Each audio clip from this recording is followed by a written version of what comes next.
Yeah, and I don't ever get upset because Tyler's shredded with a six pack with huge arms and just has Yeah. an overall incredible body, and I'm not even close to that. I don't get upset at all about that every day. I rock my shit.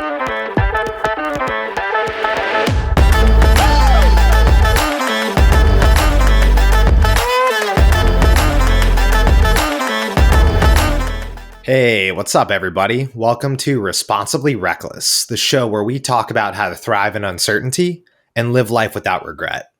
Advice is contextual, and what works for one person may not work for you. So we'll talk to top performers and dig into why they make the decisions they do, giving you the tools you need to pick the right advice for your unique situation so that you can build your version of a successful life, not somebody else's. Today's guests are TJ Arella and Tyler Brown, the creators of Well, a fitness and wellness company. TJ and Tyler talk to us today about what it takes to open up a gym, how to minimize risk when you are opening one up, how to stand out in a saturated market, their thoughts on risk as well as putting in the work, common misconceptions in the fitness industry, and much more. I really enjoyed recording this episode with TJ and Tyler, and there are a lot of great nuggets on how to excel in both life and in business. So tune in and enjoy. TJ, Tyler, what's up, guys? How's it going? What up? Good, man. Happy to be here. I'm pumped to have you guys on the podcast. I see you got the dope Well sign behind you. TJ's repping the shirt. I was checking out your guys' Instagram a little bit, just doing some prep for the show. And I saw some pics of you guys looking pretty jacked in some golfer shirts. Mm-hmm. So I'm glad to see you guys walk the walk. It's pretty clear that you guys run a gym. Thanks, man. Appreciate it. 100%. That's where we're trying to keep the look, right? That kind of sells it. Yeah. You gotta. And one thing that I really... Tyler does have the bicep vein going. I know that yours is in progress. Yeah, it'll come in a couple of years, maybe. So one of the themes on the show is just generally like wellness in all areas, like both health, physically, mentally, financially, and how that kind of feeds into other areas. And it's a big impact on happiness and fulfillment. And I know that for you guys, that's something that's also super important to you, which is one of the reasons I wanted to get you on the podcast. So I wanted to see if you guys wanted to talk a little bit about Well, what you guys are doing, kind of your mission and the values behind it. Definitely, man. First, just happy to be here. Always happy to kind of talk about what we're trying to build. I think exactly to your point there, Well kind of in its nature, right, is a facility kind of built around holistic wellness. So yeah, we're here, right? We're working out, a lot of physical work happening, but the goal, even opening up, was to kind of raise awareness around physical wellness, right? Mental, emotional, spiritual, financial wellness, right? And there's 8 dimensions there. And what we really wanted to show people is the fact that if you're not taking care of one of these subsets, right, of wellness, you're going to be taking on other stress in your life, right? And that's what's going to kind of take your health out of balance. I think that's an important point because so many people just focus way too much on one specific pillar of life. Like I know that I used to be that kind of person where I was like, okay, maybe I only focus on financials or I only focus on health. But the well-rounded approach is what's going to have the biggest impact. So like, I love that that's a big focus for you guys. I'm wondering, like, related to that, what are some things that you guys are doing at your gym, like to reinforce that? I know you guys release a lot of great content online. You're helping teach people how to get in shape as well as how to take care of the mental health with like lifting and yoga and things like that. So I'd love to hear like a little bit about what you guys are up to and how you're kind of helping people with getting the full picture of life. Yeah, I think it all starts with the strength training from the background that both of us come from, but I feel like people are influenced the most and most immediately and directly by the physicality of something, right? So feeling their bodies, getting their bodies moving, interacting, that creates them to get into this space, feel a little bit vulnerable, but then feel better about themselves after that vulnerability. But then that opens up so many different points of conversation because we are in the infancy stages of this, about 5 months in. So there's our vision is right so much bigger than what we're doing now. So we're just in the beginning stages, so much more to go. But once you get a person in here, a typical training session, you're going to be talking about physical fitness, nutrition, health, right? Might get into some type of money conversations just by the natural flow of things, or how the market's doing, depending on your client, right? What's going on in your life, what's going on with you, the stresses going out the night before, right? Friendships that they have, social gatherings that they have, events they're going to, that you're going to, just right. You're just socializing with the person at that base level, but within that socialization comes every single aspect of wellness, right? And it's almost every single person on the planet, right, has trouble with at least one of those specific aspects, right? Whether it's work-life balance, socializing, feeling anxiety over things, right? So I think for us, the ultimate goal is to build this into a place where we can start to chip away at each dimension of wellness, right? To give people a fuller perspective, make them aware in our group classes, right? So people are in here together. There's camaraderie with that, and people are relating on all these different vulnerabilities that they might have, and then turning it into something where it's a little bit more directed down certain lanes. Like, okay, 5 months, or right, or even next month, we might have a seminar about something that has to do with psychology, or a specific movement thing, or whatever. You know what I'm saying? And kind of bringing awareness, giving people access to that, whether it's eventually through our app and through other people we bring on, right? Currently bringing on a dietitian right now that's fulfilling the next aspect of what we're doing immediately in the health and fitness space. But seeing how far we can push it beyond that, as kind of, trying to be a powerhouse in the wellness industry. If we can get there, I think we will. It just starts, got to lay the foundation, build the basement and the foundation first that people can stand on, and then give them that platform to be reached at, so. Yeah, and three things from that like stood out to me. One is foundation is key. So many people try to lay out these tricks or maybe the aesthetics, like what's the easy way out. For instance, like with fitness, oh, what protein powder should I use? It's like, no. Yeah. In all areas of life, focus on the foundation. And then two more things. Like one is you touched on vulnerability. I think it's really important for us to be able to learn how to be vulnerable. So I love that you brought that up. So many people who are type A feel the need to think, no, like I'm superhuman. There's no cracks in my armor. I could do everything easily. But vulnerability is actually a strength, being able to admit what you don't know, because only from that point can you actually grow. And related to admitting what you don't know, you can't know what you don't know if you're not aware of it. So like you touched on awareness, and that's a big theme on this show too. And I think just in life is that you need to be aware of who you are, of what your goals are, your strengths and weaknesses. And I guess in the example you gave, like with fitness and nutrition too, like you need to be very aware and in tune with how you're feeling on a day-to-day basis. So I love that you brought that up, and that's something that you guys are helping people with. I wanted to talk a little bit about how you guys got started with Eight Well. I know that you guys have both had some like pretty interesting journeys on your way here, tried a lot of different things. I'd love to hear about, I guess, the start of Eight Well, how you guys started, and if anything comes to mind that stood out to you, whether it be like realizations or challenges, just kind of learning about your experience. Yeah, definitely. So I think real quick, right off the bat, I think to start, right, a lot, like you said, a lot of people get caught up with the concept of wanting to do something or be something or start something. But Eight Well started because we were already living these lives.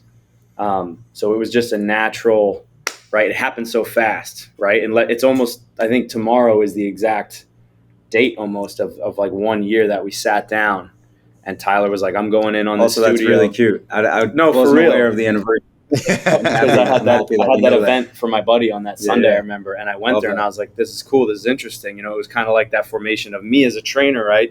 Trying to see that next step as a business professional, if you will, because people get caught up in these characters, right? And we were already living these lives of just being aware of our, ourselves, our individual capacities of who we were and what we wanted to know and learn and do, right? Of living our fitness, health lifestyles, trying to put our money in different places, educate people around us and influence people. So it happened so fast from the beginning of Eight Well, because I think we just sat down and we were like, yo, actually, like I understand tomorrow what we could do with a fitness class, right? Yeah. And then we talked about, for months though, we talked about from February 2021, I think, about that time when we kind of met in the gym, was just like little by little chipping away at like, what's your mindset like? Well, how do you see this? What are you doing with this? Where are you going with this? Like, what do you do in your free time? Oh, what about this? How about this? Right? And kind of learning off each other, but also seeing a lot of similarities. So I think, right, like I said before, it started very simply with like, we were already these individuals living these lives. And now we're just trying to make form this into something that's tangible, and make it a reality so that other people can kind of pull off of it and we can continue to grow and learn about ourselves too. I think too that it wasn't that we had to sit down and create this business plan, right? Obviously we had to think about how do you make this appealing to other people.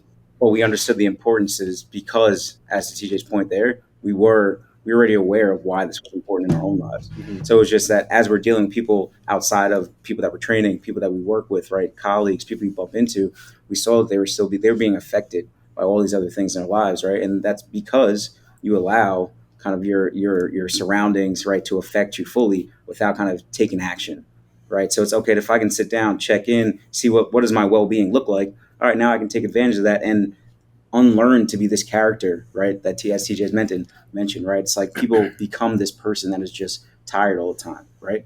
Because I'm busy, right? I go to work, I come home, I see my kids, and I do that every day.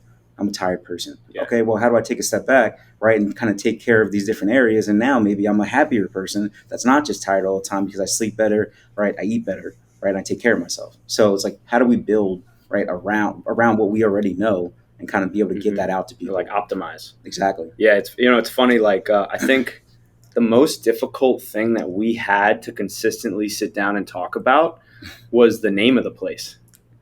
I think everything else we were like, well, we know. Yeah. I know what the workouts are going to be. I started coaching in fitness groupings. Tyler knew the vision was there, the structure, and the business plan was there. Yeah, right? He had spreadsheets written out already. And I was like, well, how the hell do we put this together? And then what is the name going to be? We had pricing for classes, right? And what like Monday through Saturday should look like before we figured out a logo and a name. Yeah, before we found a space almost. Yeah, for sure.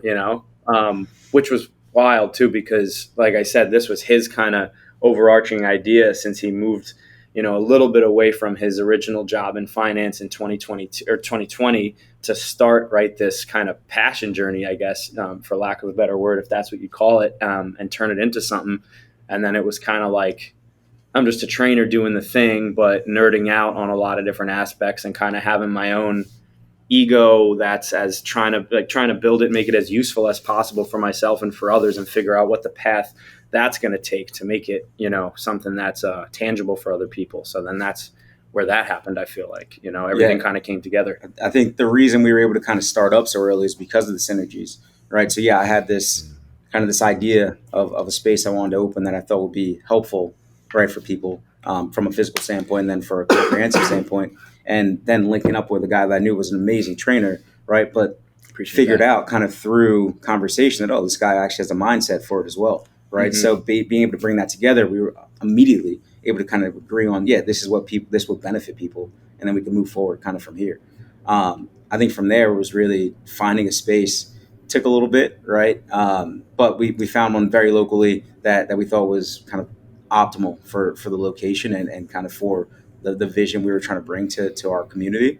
And then the biggest probably in the beginning, besides doing the name work, right? We literally took laps around Huntington, kind of trying to discuss should it be 8 Well? Should it be something else well, right? Should we incorporate some other numbers, some other names? Was dealing with these outside influences that really were trying to shut down what we were trying to grow, right? So it was we're kind of on a path forward, and we're dealing with other people on the outside that are not ready for our growth, right? Mm-hmm. And kind of saying, hey, we have to stay insulated, right? And just do our thing because they're going to continue to do and feel however they're going to feel. Yeah. We kind of have to just drive forward. Yeah, and I think there's a few really good points from that. One that you talked about a little while ago that I want to touch on is people will identify with their problems. They go, oh, I'm just this busy, tired person. And you mentioned check-ins. I think it's important to do regular check-ins, like you said, take a step back and say, okay, what's going on right now? What am I thinking? How do I feel? Because you need to catch yourself in the act of these issues and identifying with them. You need to look at the invisible scripts that you're telling yourself. That way you can step out. And then one other thing, you talked about how the logo, the name, that was like the last thing you guys did. And I think that that's actually smart though, because you have to focus on rocks before sand. You have to focus on the big wins. So getting down all of the important tasks and then doing the smaller things after. So that's just one thing I want to point out to people. Like, it feels good to do all the smaller things, like let's go get t-shirts made, let's go get this cool logo. But if you're not working on your business, if you're not working towards your career, then you're not going to make actual progress. Definitely. So even though doing the smaller tasks feels good, focus on the bigger wins first. And then we talked a lot about vision and how you guys both came from different paths and you slowly moved towards 8Well. I'm wondering if you guys have any thoughts around just like how you maintained a clear vision, how you formed the vision in your heads, because like Tyler was saying, there's these forces who are kind of working against you, whether it be environmental or like things like COVID that just get thrown our way.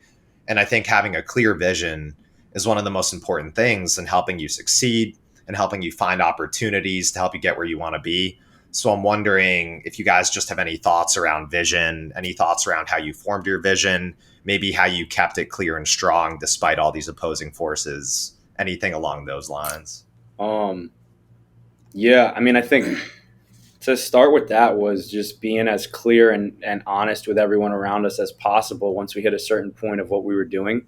Clients of ours, just the people around us too, just to be able to facilitate and start to kind of like chirp in people's ears about the thing that was in the works or the branding that we wanted, and like the fitness community, and also trying to make it from a physicality standpoint. You've been in the studio to make it as clean, kind of boutique-y, high-end as possible with some of the amenities and stuff like that. I think from an after effects, right, thinking like that way from where we are now, making sure that was perfect, right? So something like that didn't turn people away. And even if there was a certain little COVID scare or something like that, right, or anything for that matter, right, we could like the studio was the best it could be, the most pretty it could be, with the best kind of environment it could be, run the classes as strict and perfect as possible, and just keep the product really, really valuable. I think that was the value was the biggest standpoint where we were coming from, I think, because it starts with that.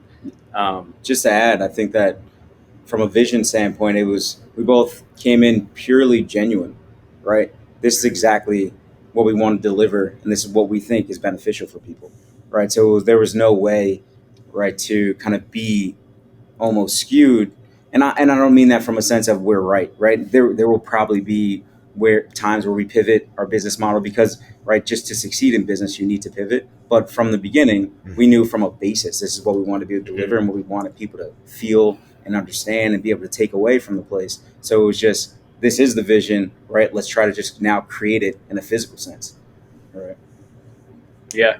And I think even from a very specific standpoint of Tyler for like training for about the year and a half that he was at the time, and for me training for years, especially going through that kind of COVID battle of just people taking time off, right? You really see like how volatile business can be just as a day-to-day trainer.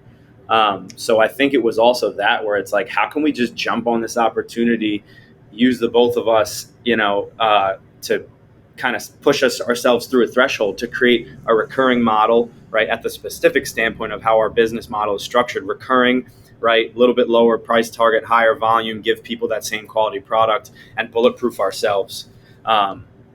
As to where if 3 of our clients as one-on-ones go on vacation, then you have maybe half or even 3/4 of the revenue gone for that week. That's just a very specific standpoint that kind of stood out to me, just in kind of forming a life and a career and being able to live off of that as well. So, yeah. Yeah. And one thing I want to touch on that is like you said, forming a life and a career off of that. You guys were thinking really hard and strategically about how to form a sustainable life and career off of your passion, I'm wondering, like you mentioned, like, oh, if some clients go missing, we need to be able to fill those in.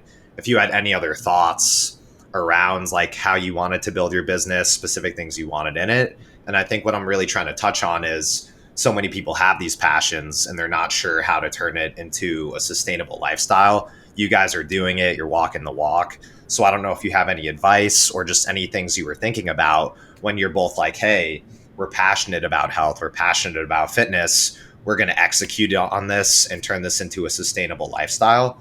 So kind of just sharing that with other people so they can take their passion and try to turn it into something that they can do for a living. And also related to that, any things they should maybe think about before they just jump in head first. Yeah. I think that's almost two-parter, right? The fact that you said thinking about some things before jumping in, I'm going to leave that only for a second, just because I think to the beginning of it, it's kind of in a sense of if you do have that passion and you do believe that that's what's going to give you fulfillment kind of going forward. And obviously it's something that is sustainable, right? That people will pay for. You got to move, right? A lot of people will get bogged down by trying to create you have too many ideas, right? And you give yourself almost too much time to think about everything that has to be specific and has to work perfectly for this to work out. When people or if you're a trainer, right, they're already paying you for something that they find valuable, right? So it's okay. How do I just make this even better for them? How do I expand on this, right? Or how do I just kind of dive in and now I start making the posts and I start showing people the value that I'm already giving, and I can now just expand from it organically, right? Yeah, I think social media has skewed a lot about showing the results of everything without the hard work or anything that's behind it, where it's like, oh, I'm just going to create. Well, right, Jake, you dropship business, right? You were successful, but you understood how to privately, well, similar or whatever, Continue. Whatever. Right. So I don't even know, but right, that seems appealing. Oh, I think Jake's doing this. Let me try to just start that. I have $1,000. Let me just do it. For some kid sitting there that sees this. Oh my God, I can make $10K a month doing this. Like, great, but like you have no idea about anything that has to do with that at all, right? It's like substantiating that basis for yourself, and then trying to create something off of that. And I think like, what was the original question? I just went off on a tangent. No, yeah. Let me riff off of what you guys were saying, though, and then I'll throw the question back at you. I think that a couple good points that were brought up, like Tyler said, like jumping in is important. So it is important to emphasize action. Yeah. Too many people just constantly overthink things. They don't take any action. So action is first.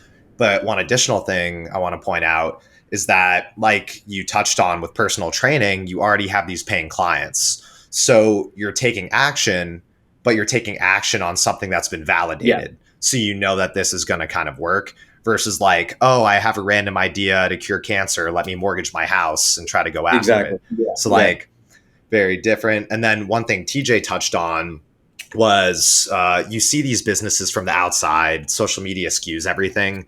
You're going to get a bunch of ads, like you mentioned, for like private label or like run a gym. And it's like, oh, that looks easy. Let me just go do it. But if you're not willing to put in all the hard work, then you're not going to succeed. So anytime you think something is a get rich quick or succeed quick scheme, chances are it's not going to work. The shortcut to success is the long route because it's more straightforward. And you touched on expertise in an area where you view private label, for instance, and it's like, oh, that looks easy. Let me just go do it. But like you said, you don't have the expertise, so you don't know what roadblocks you're going to bump into, versus you guys are both experts in fitness, I'd say. So it's also leaning on your strengths and expertise, because with that, you'll be able to endure longer. You'll be able to foresee the challenges and you have more credibility in the field. And then the original question was just if you have any additional thoughts about people who may have these passions, may have these interests, and how they can turn it into a way of living or even just incorporate it into their lives more. I think even to that, like I definitely did state how it's the first thing, and not the first thing, but what you want to be emphasizing, right, is taking some action. If you're a trainer, if you're a chef, if you're doing whatever, right, you can kind of think about what you can do with your expertise now, right, and how do I scale that? So even though it wasn't necessarily, not everyone needs to go rent a space, right, and put physical money down. There's a lot of things you can do to scale your business online, right? We have a ton of access. but it is about, all right, how do I use my expertise to be able to scale it, right? So if I'm a trainer, I know I have to be on the floor for 8 hours, right? If I'm at a commercial gym, okay, well, that's tough, and it's tough to get to a place where I'm going to make comfortable money. Yeah. Okay, so how can I have 30 clients over the span of time that I would have 8, right? Okay, now let me do some research and figure that out, right? Be able to just scale that kind of the expertise that I have. And then if it's like, if you're in a role where you're looking to make a change, I want to find something that's not going to be, to your point, not going to be something that's going to be quick. If someone made $1 million, they worked very hard to make that $1 million, right? Let's understand that. Yeah. And then it's, okay, so if I want to do something, let's go learn a trade while you're at your 9 to 5, and then go scale that trade, right? Whatever that is. Yeah. And I think, at individually, we lucked out for whatever was in the works and like meaning to be right between the two of us to cross paths and have this happen. We kind of had very similar views on everything, but brought slightly different skill sets to the table to kind of like lock right into that kind of formation to say, all right, well, I was lacking these things on the back end, maybe because I was a trainer, I understood some business stuff, but never was in that, right? He came from some of the more finance, business, and structural side, just different skill sets, different preferences, different things, but we could both kind of coincide and understand those things on each of our ends. I think that's not too common. And they always, the thing is like whatever, 90% or 80% of partnerships fail. But from the beginning, we wanted to be as honest as possible. And we both said, like, listen, if any problem is squashed, anything that we have needs to be down on paper, punch each other in the face. But then 30 seconds later, we're talking about what the issue was and what we need to improve. You know what I'm saying? We haven't run into any issues yet, thankfully, at all, really, because we're pretty level headed. It's a real, like, don't go to bed mad relationship. Yeah, it's a marriage. Yeah. Put it out on the table and get it handled. Literally. Because if not, things fester, right? And they'll grow. 100%. And I think people have this perspective that you can just build a business and they're self-made and this and that. But like, no, it takes at least one other person to help, assist, learn from, be mentored by, and fill in all those holes, right? That you're lacking, because there's going to be so many more speed bumps that you run into, so much more money spent than you even realized, right? So much more risk. There's already a ton of risk from the get-go, right? So it's like, how many of those bubbles do you pop, or right, how many of those holes do you fill in, and check each one of those boxes to make sure that the risk is minimized. And that just comes with experience on certain ends, right? It's still a learning process. I think we've both learned a ton in this whole process, in a year, less than a year of physically starting to construct the physicality of this. But like, I think people need to learn, educate, take the risk, right? But try to do it with some type of knowledge, backing. Passion is great, right? You want to have the passion because that might be what keeps you going, because motivation is only in existence for something that you're getting great feedback off of, right? But most days you're going to wake up and you're just going to have to do things because of the goal that you already set for yourself, or whatever you got yourself into, right? You're 30 grand in the hole because you wanted to do something, or you invested in into clothing or this or that. But it's like, then you could just stop and pull out and go look for something else, or stay the path, spend more money, right? Look for more resources, get more help, and continually stay the path. And I think that's just the reality of it. Like I said, going back to my first point, you see these guys driving the Lamborghinis, but that could be rented, or it took him 50 years of his work, someone else's work, and 10 other people's work to build that model to get there and scale it and learn from it, so that he can passively pay for $2,500 a month of a Lamborghini, when that's just looked at as something that's, it's very easily attainable. Next year I can get that, and that's just not the reality of it. So yeah. Yeah. I think there's a lot of good points there. On the Lamborghini thing, I think it's important to highlight, like you're mentioning, like we all get FOMO, or we get imposter syndrome. We see everyone online. Oh, they got the Lambo, they're killing it. But you don't actually know if these results are real. So many people have these rented cars. So many people just take pictures in front of other people's cars. So don't feel like you're behind. If someone can do something, you could do something. You just have to believe you can. And then, like Tyler mentioned about working towards your goals, like whether you're a chef or in fitness, you can do something on the side. I think that that's an important thing to highlight, where you can work in your free time towards these goals. You can slowly build up and then you transition over time. There's nothing stopping you from doing just a little bit of work today. So what's that one small step you could take? How can you take action now to get a little bit closer to your goals? And then scalability, I think, is a key component that both you guys were talking about, where transitioning from personal training to running your business and not just doing one-on-one sessions, but group sessions. Scalability is so key to success. And people need to think about, how can I scale what I'm doing? You don't necessarily need to do it just to get started, where like, hey, let me get right away. But when you're thinking long term, you do need to focus on scalability and trying to figure out ways to scale it. Like both you guys were mentioning, it's something that you could do research on. And then I want to jump into a bit about partnership and stuff like that. But before that, you guys talked a little bit about risk. And on one note, like you said, TJ, researching into risk, researching into the field you're in, and the more you know can help minimize risk. I'm wondering how you guys viewed the risk of starting a gym and how you maybe worked on minimizing risk. There's risk inherent in everything. And I think it helps people just to think about, or people to know, how you thought about risk in this situation, what risks you saw, why you decided to jump in anyways, and then how you did your best to minimize risk. Because one common misconception people have is that entrepreneurs just jump in. They're like, I don't care about risk at all. But entrepreneurs actually try to minimize risk as much as possible.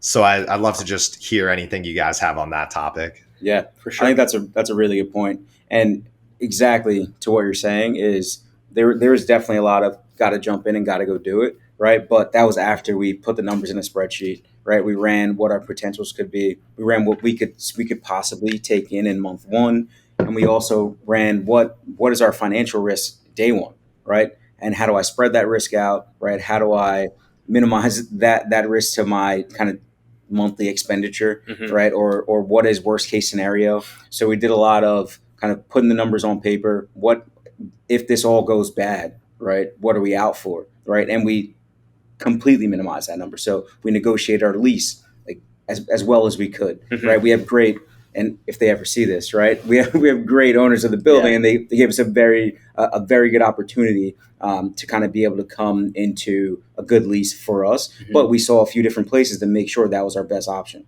right? So we minimize some risk there. We financed some things, right, so that we were able to spread out some risk over time in order to kind of get rolling and get started, right? And then we looked at every kind of possible revenue stream that we have right now, meaning kind of our clients, members, how are we converting, how are we having conversations about bringing them in kind of prior to committing 100% to everything, right? So it's, yes, there's definitely financial risk on our end, and then outside risk from there too, right? It's, I have a daughter and a mortgage, right? So things go wrong, right? Those things are affected kind of as well. And there was COVID kind of as we were coming through. So regulations are coming in. How do we kind of combat these different factors and kind of insulate ourselves a little bit? But it definitely was looking at what is our kind of year one number, right? If it all goes wrong, how do you look, right? And being able to swallow that, right? Because that was the risk, right? It's okay.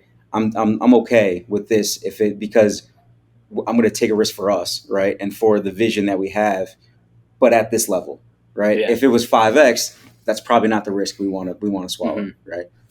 Yeah. So I think coming from my perspective of it, well, first of all, you always hear that saying of like entrepreneurship is kind of like jumping off a cliff and building the parachute or the plane while you're falling. And that is definitely somewhat true because there's certain things you just can't account for, right? And your goal is to grow the business. You have to jump off that cliff before you even see close to the potential of the business, right? You have maybe a number, a goal or whatever, but you still have days, weeks, months, years to get to that goal. So you still have to grow it and there's still work to be done, right? So I think we took a little bit of a leap, tried to minimize it, but at a base level, both of us were training one-on-ones, and the rent and usage we were paying was almost close to probably the rent of the space we were going into. So that was number one. That was cool, right? My risk wasn't as much. I'm still living at home in that sense because of COVID, right? And that I took a huge hit on my numbers. I shifted working another job, then got clients back, then had one client out sick for a week, 2 weeks, another one on vacation, this, that. So the revenue that I projected wasn't even close to that, right? But I was still able to save a good amount to be able to put up for this, right, alongside Tyler. And I think so for the rent risk, right, our clients were already paying that. And we said, well, we're going to come up with a volumized business model anyway. So let's just say, right, 2 people off of every client potentially could be interested in this because it's a lower price point and they're going to bring a friend. And hopefully all this works, right? And we're pretty social people. We're pretty personable. How the hell can we just really, right, keep knocking on the door and keep opening as many doors as possible and chirping in people's ears, like I said previously, to let people know about what we were doing. So it built the hype. It built something like that. I think building hype and building some type of camaraderie and energy around what you're doing prior to starting it is what you need to do. You know, there have probably been gyms specifically. There's probably been there's thousands and millions of probably gym owners potentially that have just graduated college or just quit a job because it was a passion, but didn't take time to understand the industry and build a clientele and sell themselves as a trainer, a fitness professional, someone who's building a gym. They just expect to build it. And, people that walking on the sidewalk are just going to come in every day and want to train and pay. It's like, no, this isn't what it is. It's not an ice cream shop. Yeah. People aren't coming in to just buy ice cream, like one cone at a time and you're selling 1,000 cones a night. That's not the business. It takes marketing. It takes hype, especially in this modern day world where you have so much of advertising that can be done digitally and in person and everything, right? You have a competition level that you have to kind of adhere to in that sense. But it takes to that point. Go ahead. It takes value, right? Because it could be a very commoditized industry because we are. And I don't think that's a direct competitor of ours, but if you look at commercial gyms and they can sell a membership, right? Planet Fitness or your local LA Fitness can be somewhere from $15 to $40 a month. And that's not where we're going to be, right? But being able to show someone that, yes, you can go there. And if that works for you, perfect. That's all we want is for people to, right, achieve this level, right, of healthy optimization of well-being, right? And if exercising 3 times a week and you can get it done there, right, and it's working for you, do your thing. But what we're trying to drive and what we're trying to bring is just more value from that standpoint. So how do we give you a little more accountability? How do we give you a little more a little more value from a training standpoint, a little more value from a nutritional standpoint, right? And then the camaraderie that you have, the education that you get from just a well-rounded wellness studio, right? That's the value that we're providing, right? And that's the competition that you have to be against because you have to give outstanding value, or I'll go $15 a month, right? If that's not kind of what you're providing. Yeah, and I think one last thing, it was, trying to, like we said, minimize risk, but I think going into it with our monthly costs, even right now, getting through our first year, we didn't expect the number to be what it was, I think, specifically, right? And there was an expectation that we had to meet just based off of that number or requirement.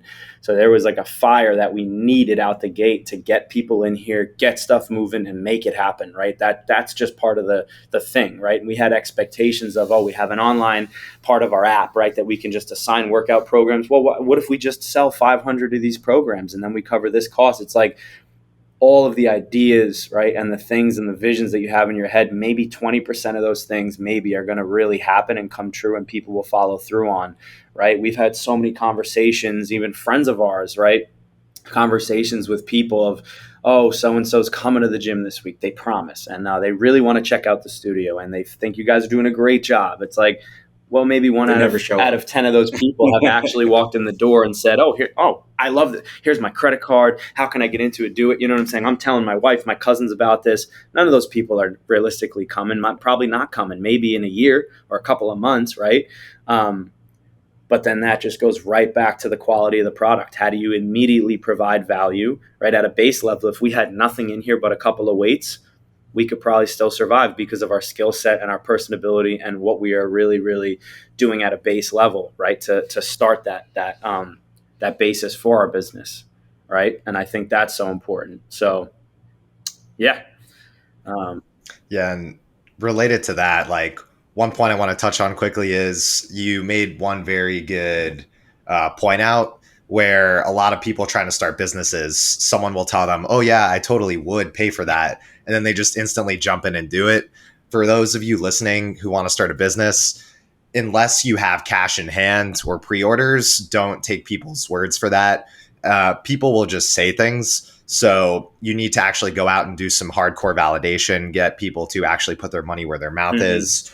And then another thing that I was going to talk about is, let me think. What was I going to say? The pressure's on you. Oh yeah. So yeah, pressure's on. So value. We've been talking a lot about value, and I think having a value first approach is huge, especially in fitness. Like you said, everyone's doing fitness. It's a little bit saturated, but if you're providing value, that's how you're going to get the real customers. So a couple of things on value. One, if you're providing good enough value, like you guys were saying, don't be afraid to charge for it. You're not competing with Planet Fitness. You are targeting a different clientele. So Off of that, knowing real quick, one specific thing was physical location for us too, right? Just bouncing off of that, physical location matters a ton based off where you are. We're in a town, pretty affluent area surrounding us, right, with a lot of people going through here every day on Long Island, right? We're in a very busy town. So we were able to be here, substantiate business, form relationships, right? If we had gone a couple miles down the road or a couple miles another way or another town, right, somewhere tucked away or an industrial area, probably would be a completely different turnout of distance from main clients' houses, comfort of people coming, foot traffic walking through, visibility, parking. We went right down the block, 300 feet in town. Crazy difference on the numbers we were looking at, and no parking, right? It was just street side parking in a town, picture like very, right, small kind of version of New York City, if you will. Very small version, right? But like street parking, straight street parking, right? No parking garages, very limited parking. So like, how do we find a lot in this space that's a major town? We can create that, we can facilitate that, and we just got, very fortunate to have that. But sorry, continue what you were saying with Value. the value. Yeah. No, that's key things to highlight where it's like, hey, make sure you know all of these little factors that matter to business. Like for instance, with gyms, it's especially important to have parking so your clientele can come, to know the clientele around you. You need to think not just how can I provide value, but who are the clients around me that I can provide value to. It's kind of like fishing where the fish are. You have to see what opportunities are around you. So again, going back to being aware, and then you can act on those opportunities. So you found the clientele, you saw that they were clientele who are in the more affluent, bracket. And then you were able to provide enough value to get them to come to your classes. And the couple things on value I wanted to touch on was, one, if you're providing enough value, don't feel like you have to lower your prices. When people don't get sales, a lot of times they freak out and lower prices. Know what you're offering. Don't feel bad for charging for it. And then, like you said, I think both in business and in life, just focusing on providing as much value as possible. People are looking for shortcuts like, oh, do I change the button on my website to be blue instead of green? Will that increase conversion rate? Again, focusing on big wins. You need to provide value, focus on the customer's needs, and providing as much value as possible, like you guys were saying. The one thing I want to jump into next is partnerships. So I think you two, like you said, great partners come from varying backgrounds, and that's been pretty helpful for you guys because you can kind of fill in each other's needs. I wanted to talk a bit about your partnership and some things that you guys think are helpful for you, some things that make a great partnership, and then some things that you guys are glad that you don't have to deal with, like issues you might see with other partnerships. Yeah. I think just like we said, mindsets and like values placed on things in life around health and wellness first. I think that, along with organization, being completely open, honest, right? Saying things before it harbors and it becomes a thing, right? And just constantly checking in and making sure everything is right on the same plane, the same playing field. We expect what's going on. We have similar visions. We spit things constantly, at each other, trying to see what sticks and what doesn't, and what we want and what the other person thinks. You know what I'm saying? Like talking about going to an event, or me writing a social media post, reading the caption to him, saying, okay, cool, right? Just constantly bouncing off, and not looking at each other as like, one is higher than the other, one is lower than the other, not even looking at each other like business partners, but literally just looking at each other's as like, brothers, or just people, like another source of energy you can pull from and learn from, and then also give to at the same time, right? It's just a constant exchange of equal value without any use of like a negative formation of your ego, right? That overtakes you with anger or frustration or anything like that. You know what I'm saying? I think that's first and foremost, because emotions are something that can make or break people, relationships, and finance and business, right? Is what you're after at the end of the day with opening a business. And emotions don't dictate money necessarily in a good way. They can coincide, right, for the positive, but it can get in the way more often than not. I feel like, money's clear, cut and dry numbers wise. Emotions can be up and down 1 second to the next. So I think creating a level playing field and keeping track of yourself, and it's just the individual. You got to know yourself as an individual too, and know what you're getting into based off of the other individual as well. Yeah. I think, and then to add to that, as you had spoken about kind of what we've probably seen with other partnerships or people that are starting, how there could be some failures or issues happening there. I think that the key for us is purely communication, right? It's right, as CJ mentioned, if he's doing a post or I'm working on something, it's going to be a check-in after that and saying, hey, what do you think about this? How can we be better, right? How can we, or what was wrong with it, right? How do we make the next post or make the next kind of ad that I run better, right? So being able to also take constructive criticism, right, from your partner, and not taking that kind of personally, right, but knowing it's for the better for you, for the better of the business, right? Because that's what we're both trying to do together, right? Is grow the business and help each other grow. Yeah, but I think constant communication.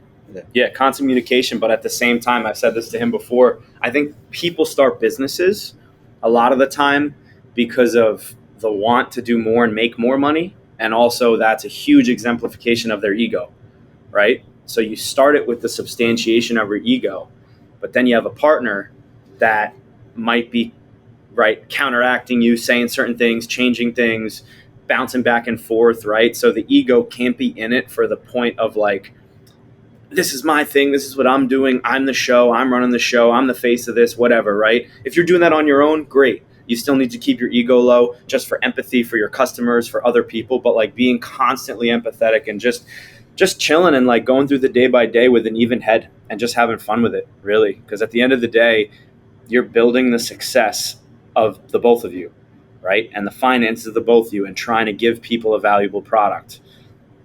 Leaving anything emotional at the door that can be in the way for the day or a hindrance, either talking about it, kind of washing it off when you walk in the door to perform that day, and being sure that doesn't get in the way of anything else as you go forward. Yeah, to that, right? Putting the business, the vision, right, the goals first, above your ego, right? Has to be kind of rule one, right? It's about growth and prosperity of the business above how did Tyler look on Tuesday, right? Yeah, and I don't ever get upset because Tyler's shredded with a 6-pack with huge arms. Just has an overall incredible body, and I'm not even close to that.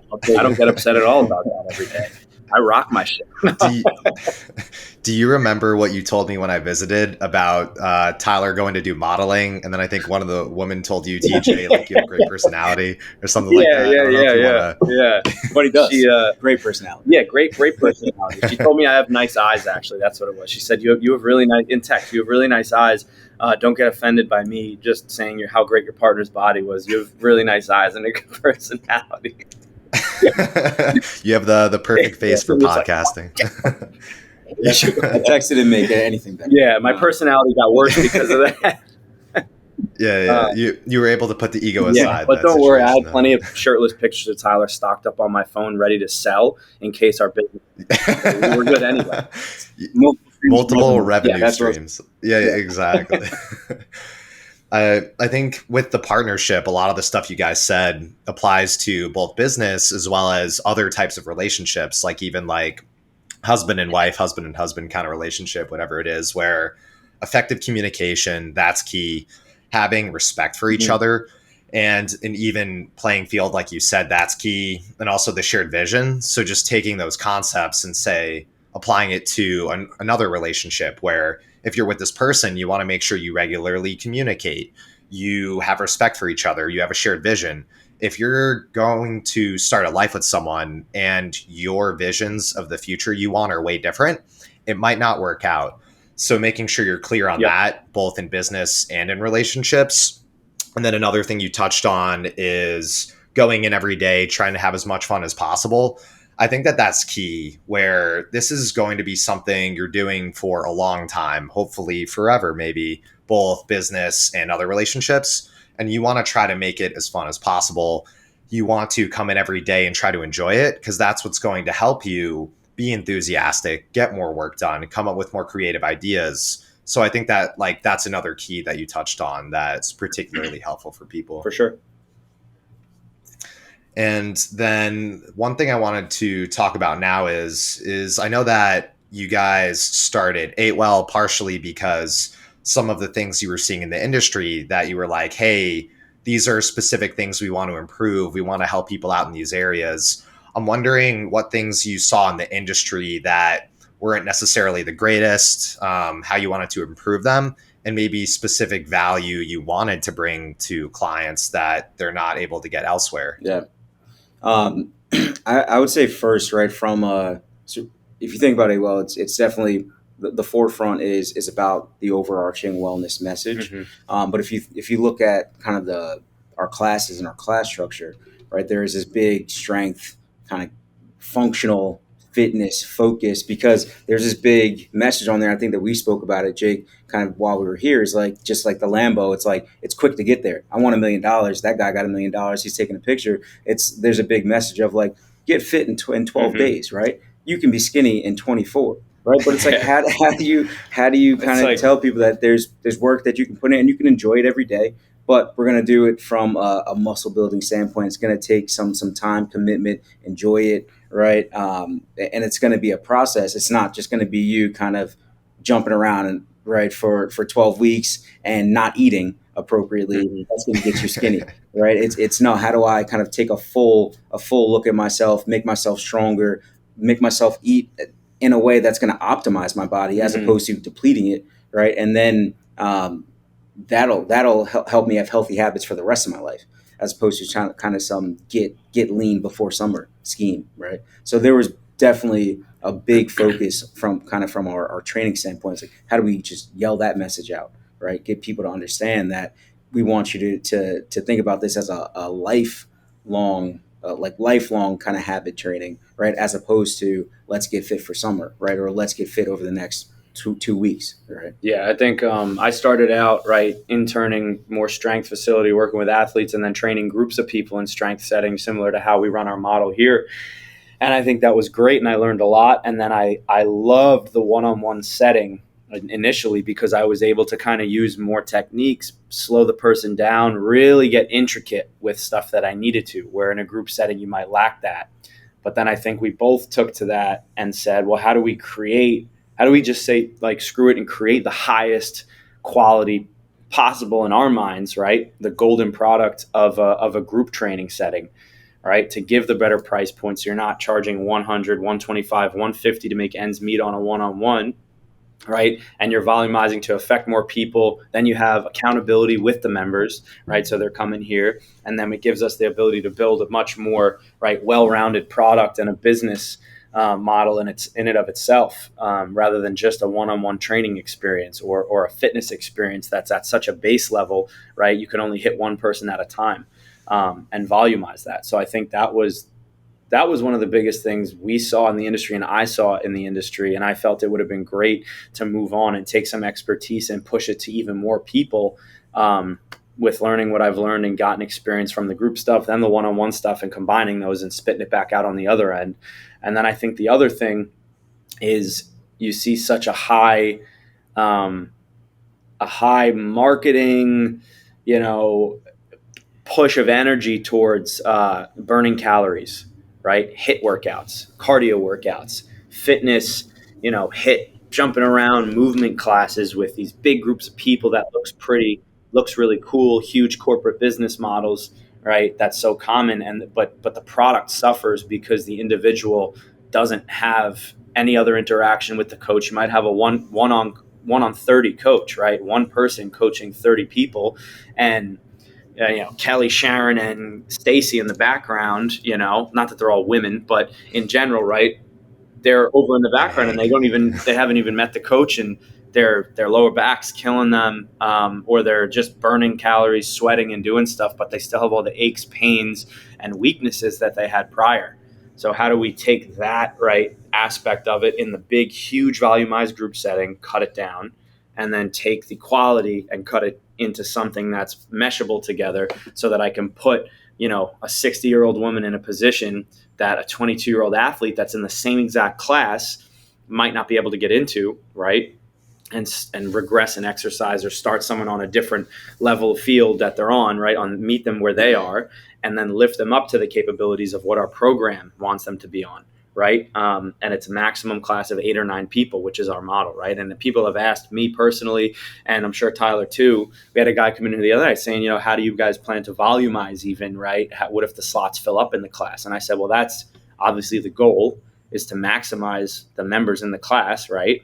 That's just part of the product, right? Is if it fills up, then you got to look for another class time or whatever. But I was like, I'm not going to sacrifice our product, because I would rather, right, if I was to go and we were to go to get a 20,000 square foot facility from 1,500 right now, I would try to run 6 classes with 6 coaches with groups of 9 people max in every single corner, because the product is still there, right? I'm not going to put a coach and try to squeeze 15, 20, 30 people into a class all doing that. Then it becomes kind of like that CrossFit-esque thing, where people are still getting great workouts, burning a ton of calories, but the quality might be sacrificed. Whether you have a shoulder impingement, right, can't go overhead, your back's killing you, your right knee's giving you pain, and we can really dig into the quality based off what the individual needs, still in a class of 8 to 9 people, max. So Yeah.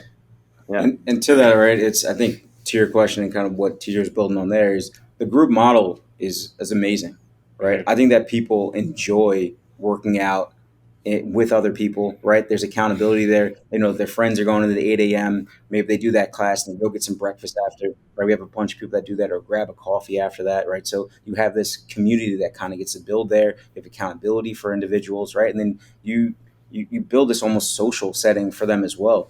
But what we did see lacking in that group standpoint is either there's only 2 things that kind of happen in a 1-on-30 or 40 class for people. Either it's going to be purely cardio, right? So you're going to burn a bunch of calories. Great. Is that going to be sustainable for your the long changes that you want to see for your body? Or there's just more susceptibility for injury. Mhm. So how can we build a model that kind of reduces the risk of injury and increases kind of that value you're going to get out of the workout? Yep. The results, the community, the quality, I think.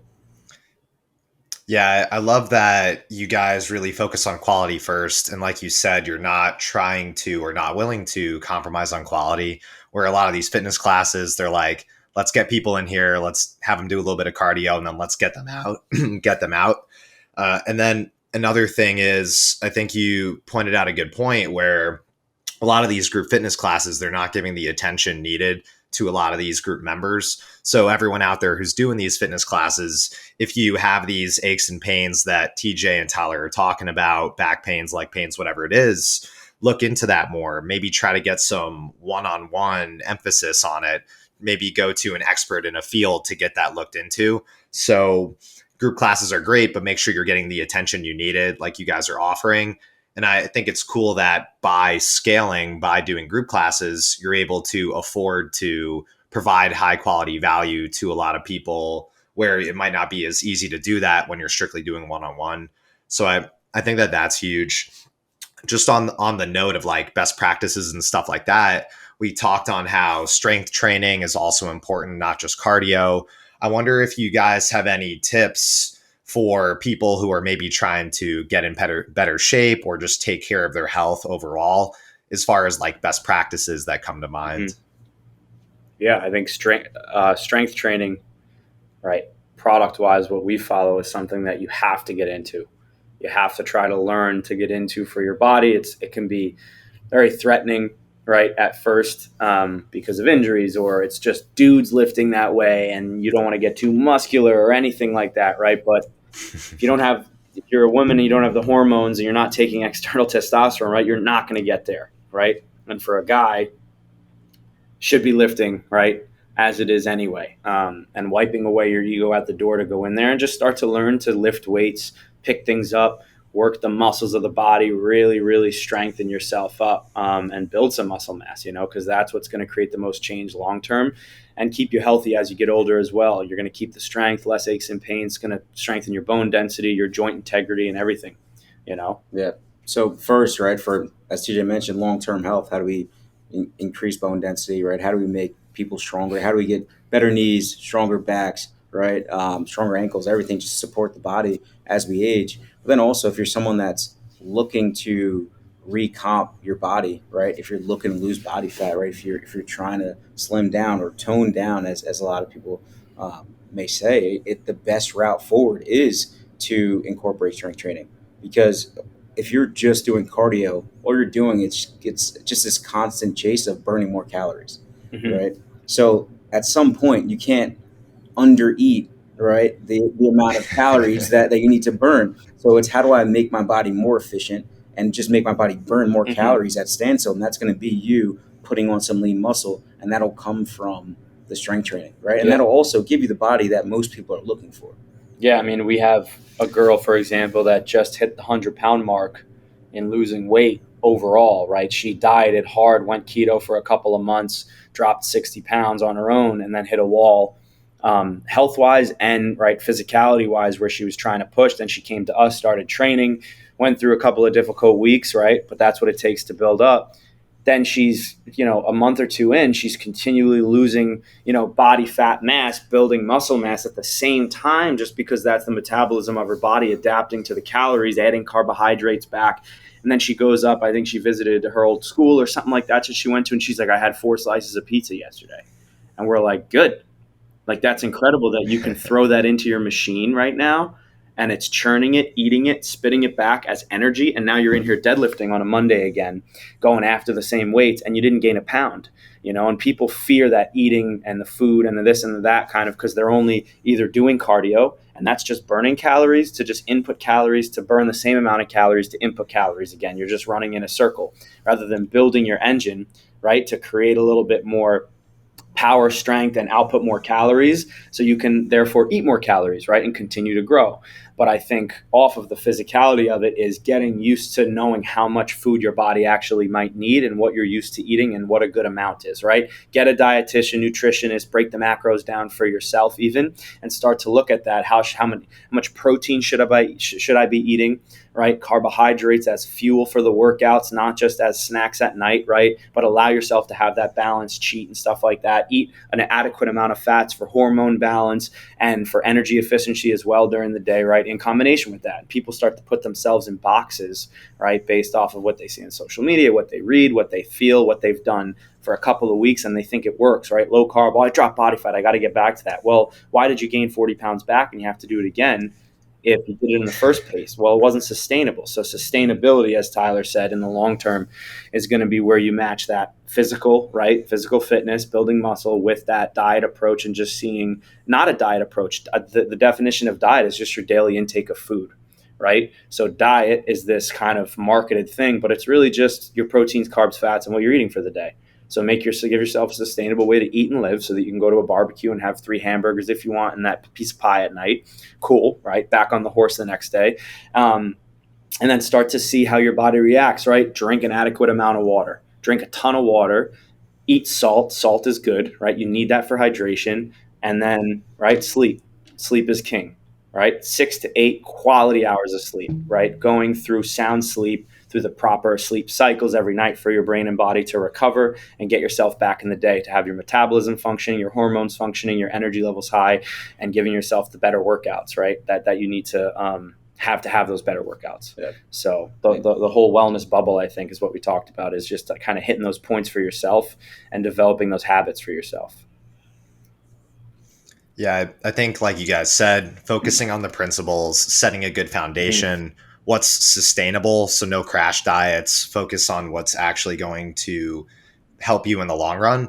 And then one thing you mentioned that a lot of people don't think about is your body is a machine, like you said, TJ, where you're putting fuel in and then you're going to expend it Mhm. out. So making sure you think of food as fuel. Are you giving your body the energy it needs to do these exercises? And I know that one issue that I suffered from early on in my lifting career that you mentioned that a lot of people think about is, oh, I can't eat too much or else I'm going to get fat or big. But the reality is you need that energy. And if you're lifting heavy, if you're working hard, it's going to go to your muscle. So, like you guys said, public service announcement, everyone should be doing some kind of lifting.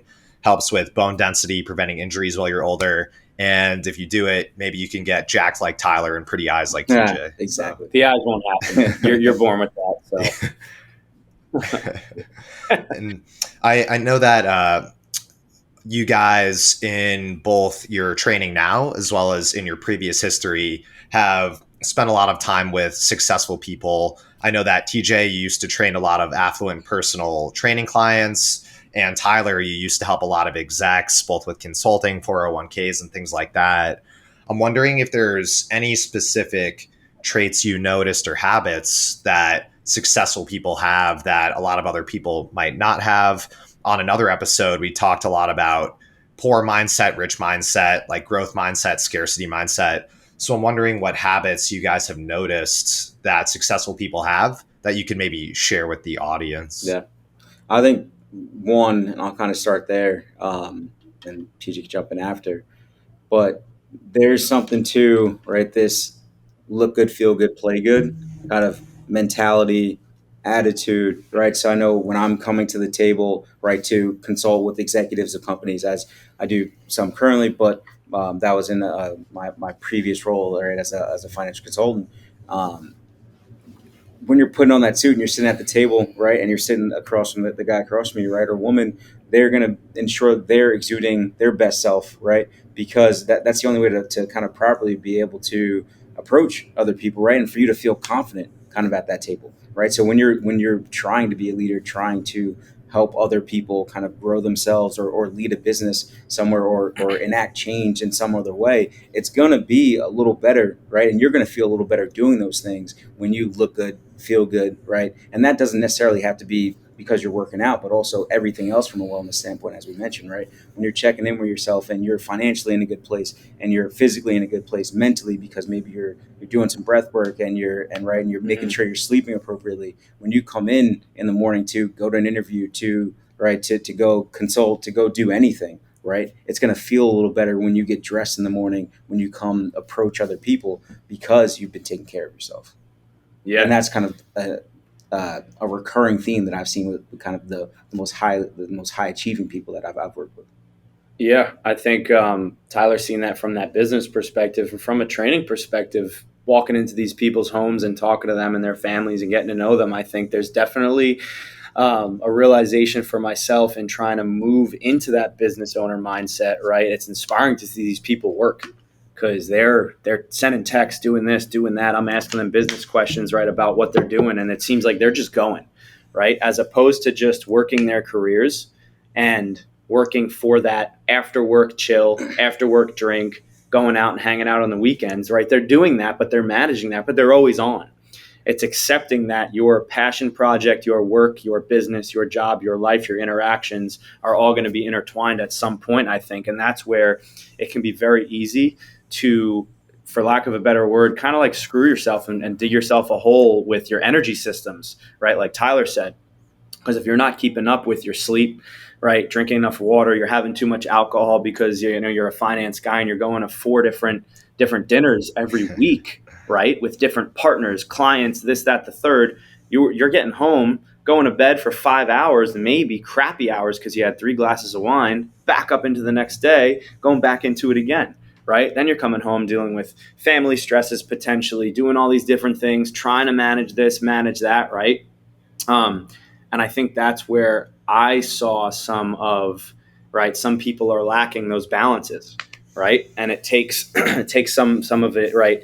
Same thing, wipe your ego away at the door. and some of these people really looking for help or getting themselves on track, and in changing and trying to piece together these things that they can take and kind of fill in the puzzle pieces that they're missing one by one, little by little. But I think all these people that have businesses for themselves and doing that, right, and being in these people's lives, seeing how heavy they are working all the time, not working in a negative way, but just trying to facilitate, and do, and you're on, and you're trying to be your best self and being personable, and not creating like any bad names for yourself, right? Just being a stand-up person, trying to go out there and get after it and represent yourself in a way, because you're working for yourself in that sense and you're owning something, right? But balancing that with everything else that has to do with health and wellness at the same time, if that answers your question. So, yeah. Yeah, 100%. And one good point you made was how you were doing these personal training, you're going to these clients' houses and you're seeing like, wow, like, look what this person's accomplished, look what this person's doing. And just emphasizing that it really helps to see what's possible to shift your perspective where someone might not know that that's achievable or that's even an option until they get out there and see it. So for those listening, making sure to look around and see what some of the options out there are. Like it's helpful to kind of daydream or think of what your perfect life will be, because that's what'll get you fired up, and that's what will give you options to work towards. Like if you weren't going to these people's houses, you might not have had the mindset shift of like, oh damn, I could be a business owner Yeah. too, this is super achievable. So don't limit yourself being able to think of what you want, and then knowing that if someone else can do it, you can do it too. You just have to put in Yeah, the I work. think on another note, right, seeing some of the humility of these people and the human, um, like the humanity, if that's the right word, of this individual, right, who's built this multi-million-dollar company, heads this, all these employees, does this, does that, is always on, is firing. But then you talk to them, it's like, how'd you start the company? What do you like to do in your free time? It's just a person, right? It's a kid that was once just like you, that grew up, took certain steps, a couple of different roads maybe than the common person, right? But formed this life, but still has all those insecurities, all the anxieties, but has figured out ways to either kind of go around it or mask those things when they're in certain settings, right? Or just build tools within themselves to constantly, right, show up and be that best person, right? Like Tyler said, put on that thing when he's in a meeting with another CEO, suits on, my game face is on, right? They might be sweating right before the meeting. You know what I'm saying? No matter how high they are and what they're doing, they lack these things, right? They lack certain things in their life. Everybody has that, and I think realizing that, for everybody, puts it in perspective that you can kind of do what you want in that sense if you're willing to work on yourself enough, I think.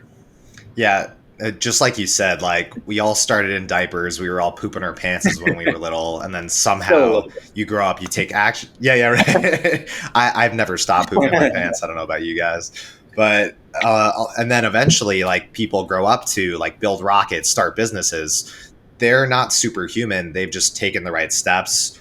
One thing that I mentioned a bit is like humans are creatures of Yep. habit. So building the right habits, that's what's going to get you to where you want to be.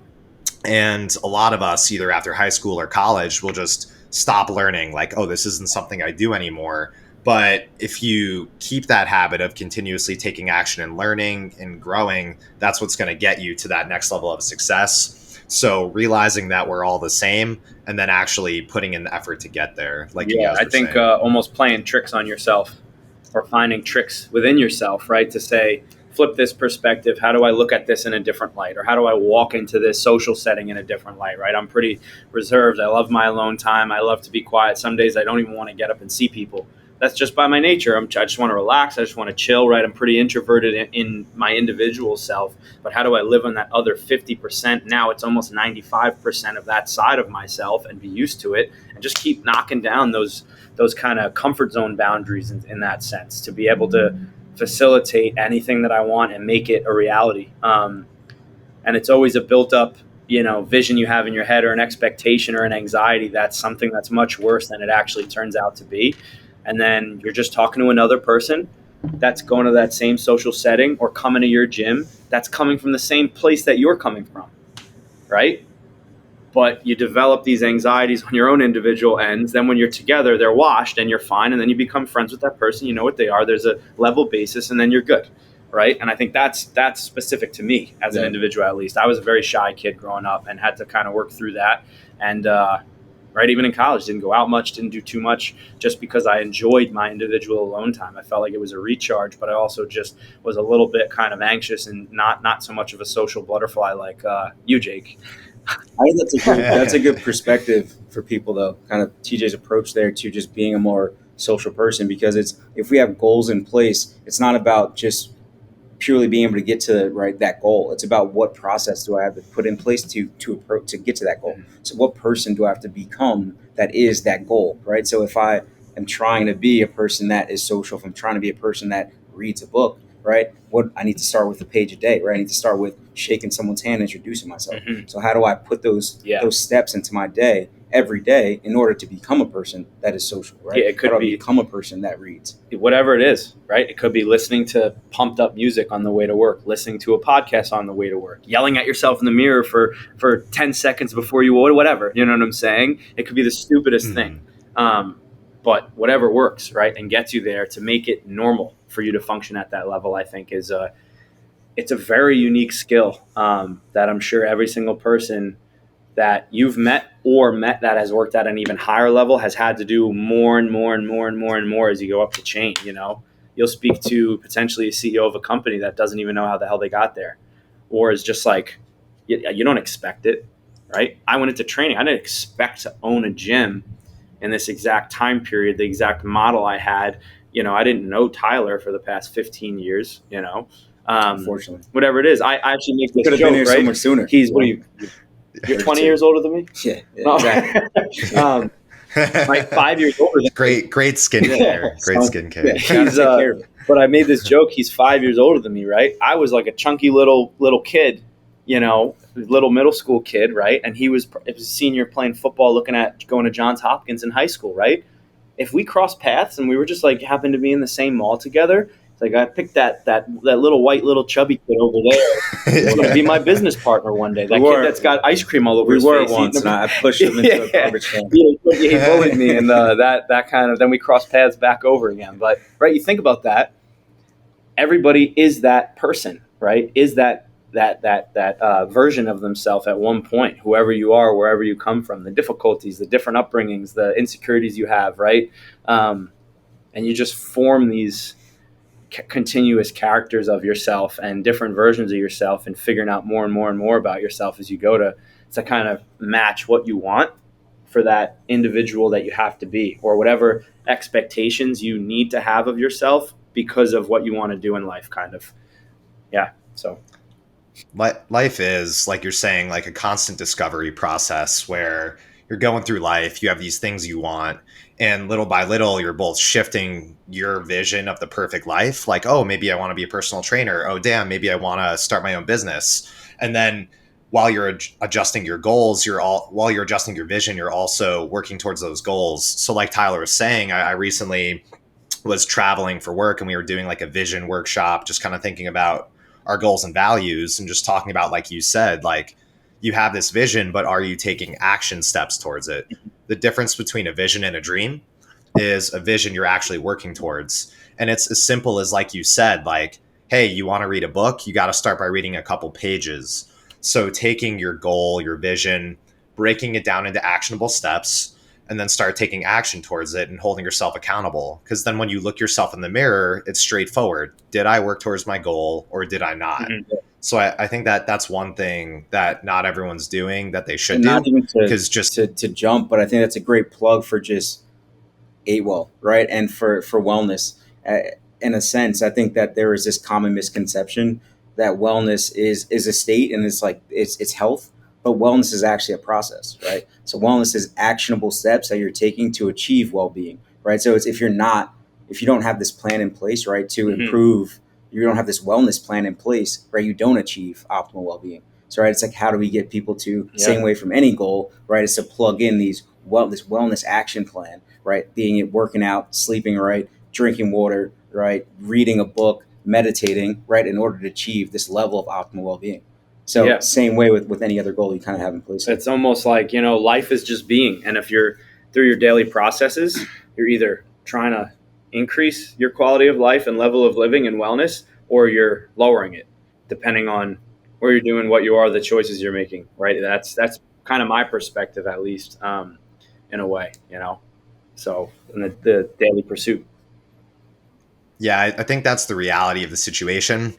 In life, you're either working towards something or you're getting further Mhm. away. You're either ingraining a habit or you're, I guess, removing yourself from it. There's no in Disconnecting between. it. So face yourself in the mirror and say, am I doing what's right for me to get where I want to go? If not, let me be real with Mhm. myself. And then one more thing I want to touch on real quick is you talked about, TJ, how you're someone who's more of an introvert, but you kind of forced yourself to be more social. And I love that because that's something that I talk about a bit too, where we all have these biases, and it's important to recognize your biases, who you are, where, like you said, TJ, you're someone who's more introverted, and then doing these tricks to convince your quote unquote monkey mind what should be done to get you where you want. We all have this primitive, pleasure seeking, pain avoiding mind, as well as our conscious part of our brain, where we consciously have an idea of where we want to go, who we want to be, but our fear and emotions can often get in the way. So, learning to be aware of who you are, learning to be aware of your values, and then viewing it as a game, doing these tricks to convince Mhm. yourself to do what you know is right. Or, like, one example, like, I don't have to do this anymore because I built the habit, but like in trying to get healthy, like maybe I really wanted a cookie, and I'll tell myself, like, okay, you can have a cookie, just wait till tomorrow. And if you still want it, you can Mhm. have it. But then after you have a good night's sleep, you're good to Yeah. go.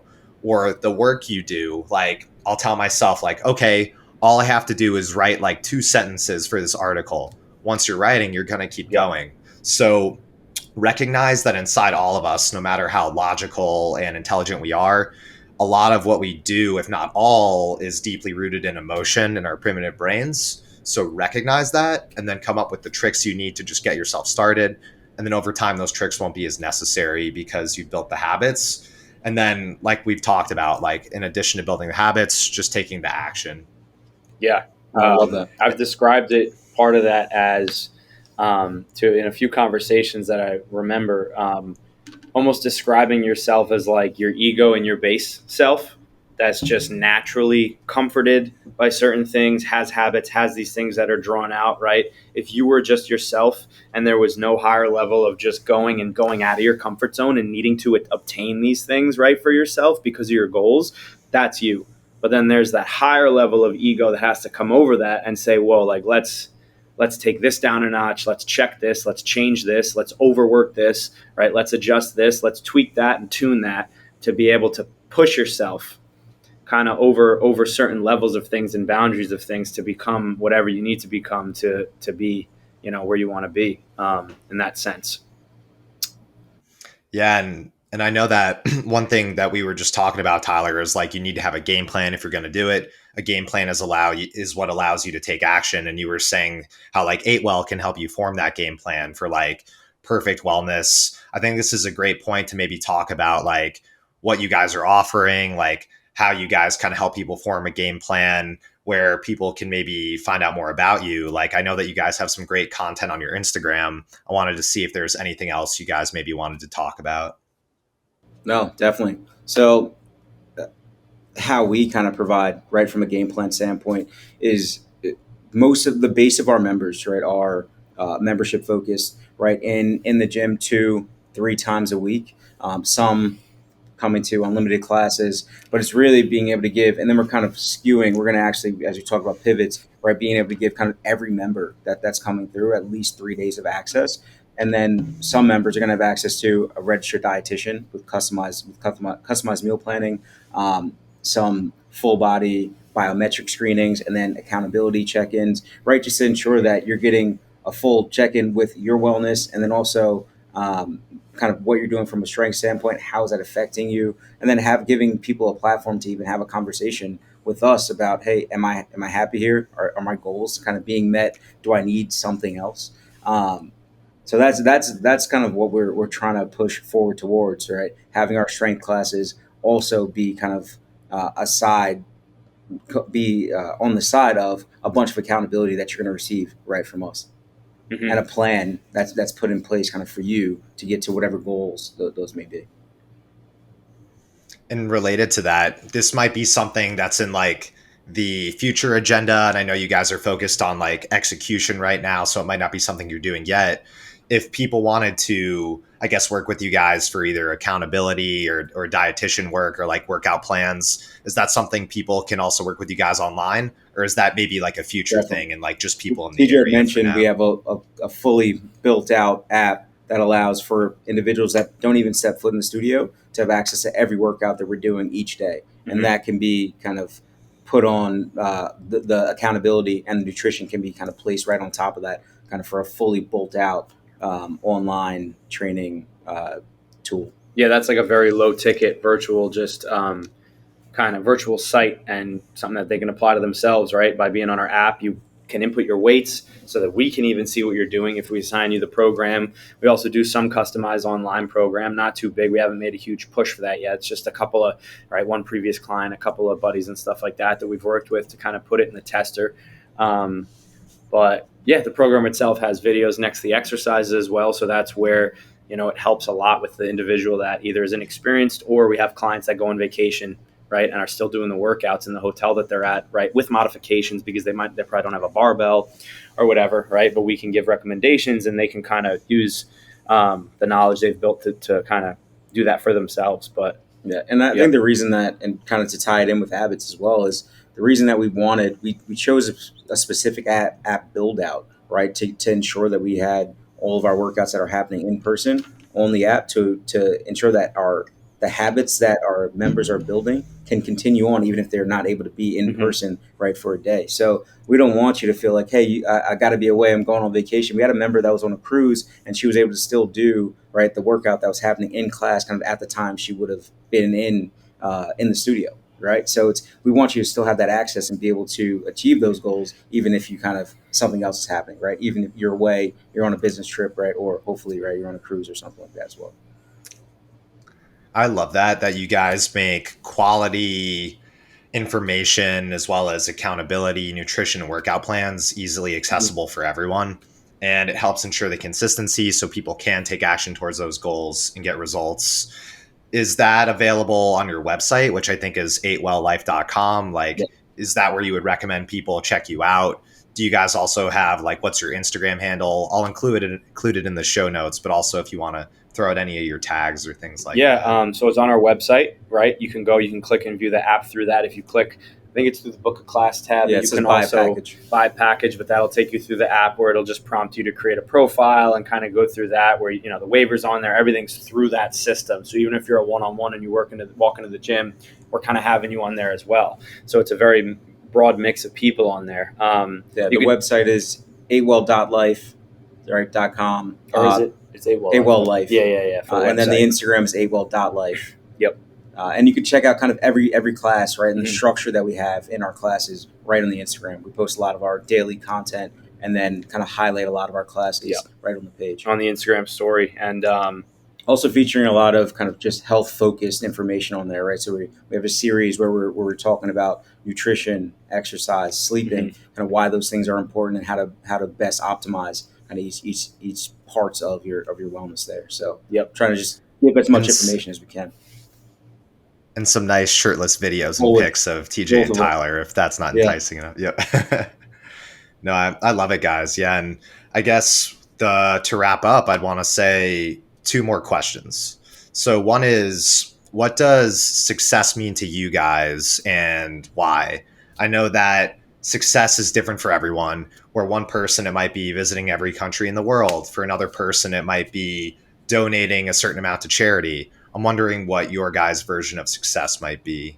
I think me personally, it's kind of since we looked at the 8 dimensions of wellness through the name, right, of our gym and brand and company, and made that aware. I think it made me more aware of just how to categorically balance those for myself. But I think in the first place, I was always just me as my individual self, trying to be successful by the day to improve on anything we just talked about, emotionally, or insecurity wise, mentality wise, financial wise, learning as much as I can with different stock stuff, whatever, anything I can pull for myself and improve. But in doing that, right, in the line of work that I've kind of put myself in, it just enhances my ability to hopefully help other individuals do it, right? So I think that's my definition of success, is being as valuable, or trying to make myself as valuable as possible so that I can live the life that I want to live, in the best, healthiest, most well life that I can live. But also just doing that because I'm an influence, I'm an example that I want to be for people. I'm, trying to set that tone. And they always say, like, if you don't work on yourself and help yourself first, you can't help other people to the best of your advantage. And I think that's so true, right? For everybody should be looking at it that way for themselves, because you put yourself first, then you could put so many other people in a better spot too, if they're willing to accept it, and if you're willing to kind of share that and influence. Yeah, love that. For me, my personal success kind of looks like something I've been, I guess, driving toward my entire life. I come from a place where there's not many role models, unfortunately. So for me, my entire success path, or my drive forward, was to build this bridge for my family, next generation after me, for people from my community, to be able to have access and to financial literacy, to an individual that they could reach out to for a handshake, right? For some information that they would have otherwise not had access to, right? So I think that that's something that's lacking in certain communities, right? Is just this ability to access information, right? That kind of allows people to ascend, right? So it's, how do I become that person that can build a bridge for my community, for other family members that come after me? So that's the drive for sure. I love that. Yeah, you guys both have great missions, great reasons why you're doing what you do. You're focusing on a value first approach, and you're offering a lot to the community as well as the people who attend your gym.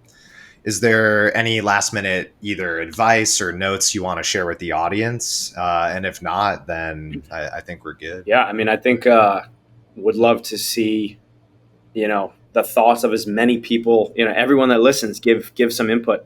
Let us know what you think. Let us know what you think of everything that we're doing, what you think of the podcast, and what you want to see more of, right? If we step on for another podcast, or just from Ate Well itself, if we can help you guys out, and you check out our social media, feel free to DM us, check us out. Come to the studio if you're local, if you're visiting Long Island, and right in Huntington, Long Island, Huntington Village. Come by, check us out. We love to interact. We love to see what you think. Want to know what you think of our workout structure, the studio, how we run things. Love critiques, love everything, So any of that, it's awesome. Would definitely love to hear. I think also for anyone that's kind of listening, is just check in, right, with yourself, and do one thing that can improve your overall well-being, right? I think that I try to do it every day, right? Try to find one thing that's going to improve me. How do you do something that's going to improve you, or get to whatever goal you're trying to achieve? Can be very small or very big, but those small things start to chip away at the bigger picture. Yeah, I think that's a great wrap-up point. Being clear on your goals, your vision, making sure you're taking action every day, no matter how small. Guys, everyone listening, feel free to reach out to Tyler and TJ. You heard TJ slide into their DMs. Feel free to hit them up on their website. Love what you guys are doing, and thanks for coming on the podcast. Jake, we appreciate you, man. Love what you're doing. Thanks, Jake. Love you too. Of course. I love you too, babe. All right. I will talk to you guys later. Definitely looking forward to a round 2. Hell yeah. Thank you. All right. Thanks for tuning in, everybody. I hope you enjoyed this episode and got some value from it. If you want to hear more content on decision-making, thriving in uncertainty, eliminating ambiguity, and regret minimization, as well as other similar topics, feel free to check out my YouTube channel and my website, letsgetreckless.com. And definitely reach out and let me know what you thought about this episode. Improving the show is a continuous process, and your feedback helps me make this better over time and focus more on the content that's most helpful for you. Have a great day, and I'll see you in the next episode.